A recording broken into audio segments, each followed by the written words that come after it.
ശ്രീകൃഷ്ണന്റെ അദ്ഭുത ലീലയുടെ കഥ അറിയാമോ? ഗോകുലത്തിൽ ഒരു സന്ധ്യസമയത്ത് വാത്സല്യത്തിന്റെ നിറകുടമായ യശോദ ഉണ്ണിക്കണ്ണൻ മടിയിരുത്തി താരാട്ടുപാടി ഉറക്കാൻ ശ്രമിക്കുകയായിരുന്നു. പാട്ടുകേട്ട് കണ്ണൻ ചിരിതൂകി ഉറങ്ങാൻ ഒട്ടും ഭാവമില്ലാതെ മാതാ യശോദയുടെ മുഖത്തേക്ക് നോക്കി. ഉറക്കം വരാത്തതിനാൽ അവൻ കളി ചിരി തുടർന്നു. "എന്റെ കുട്ടി എന്താ ഉറങ്ങാത്തെ?" മാതാ യശോദ സ്നേഹത്തോടെ ചോദിച്ചു. എന്നാൽ കണ്ണ് ചിരി നിർത്തിയില്ല. പതിയെ മാതാ യശോദ കണ്ണന്റെ പുറത്ത് താളത്തിൽ തട്ടാൻ തുടങ്ങി. തുടക്കത്തിൽ അത് സ്നേഹത്തിന്റെ തലോടൽ ആയിരുന്നെങ്കിലും പതിയെ ഉറങ്ങനായി നേരിയ തട്ടലായി മാറി.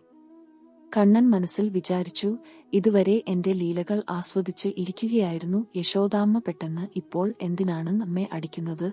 ഇന്ന് അമ്മക്ക് എന്തുപറ്റി? ഉടൻ തന്നെ കണ്ണൻ മനസ്സുകൊണ്ട് തന്റെ പ്രിയപ്പെട്ട യോഗമായയെ വിളിച്ചു. ക്ഷണനേരം കൊണ്ട് യോഗമായ അവിടെ പ്രത്യക്ഷപ്പെട്ടു. കണ്ണൻ പറഞ്ഞു, "അമ്മ എന്നെ ഉറക്കാൻ തല്ലുകയാണ്. ഇതിൽ നിന്ന് രക്ഷപ്പെടാൻ ഞാൻ എന്താണ് ചെയ്യേണ്ടത്?"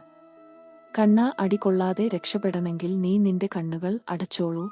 ഇവിടെ ഭൂമിയിൽ കുട്ടികളെ ഇങ്ങനെയാണ് ഉറക്കാറ്. ഞാൻ ഉറങ്ങിപ്പോയാൽ ഈ ഭൂമിയുടെ ചുമതല ആര് നോക്കും? കൂടാതെ എന്റെ ലീലകൾ ആര് നടത്തും? അങ്ങ് പറയുന്നത് ശരിയാണ്. അങ്ങ് ഉറങ്ങിയില്ലെങ്കിൽ മാതാവും ഉറങ്ങില്ലല്ലോ. ഈ മാതാവിന് വേണ്ടിട്ട് അങ്ങൊന്നു കണ്ണടക്കൂ.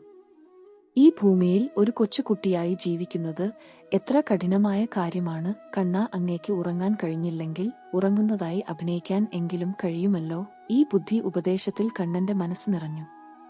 അങ്ങനെ തന്റെ പ്രിയപ്പെട്ട യോഗമായയുടെ വാക്കു കേട്ട് പതിയെ കണ്ണുകൾ അടച്ചു അവൻ ഉറങ്ങുന്നതായി അഭിനയിക്കാൻ തുടങ്ങി.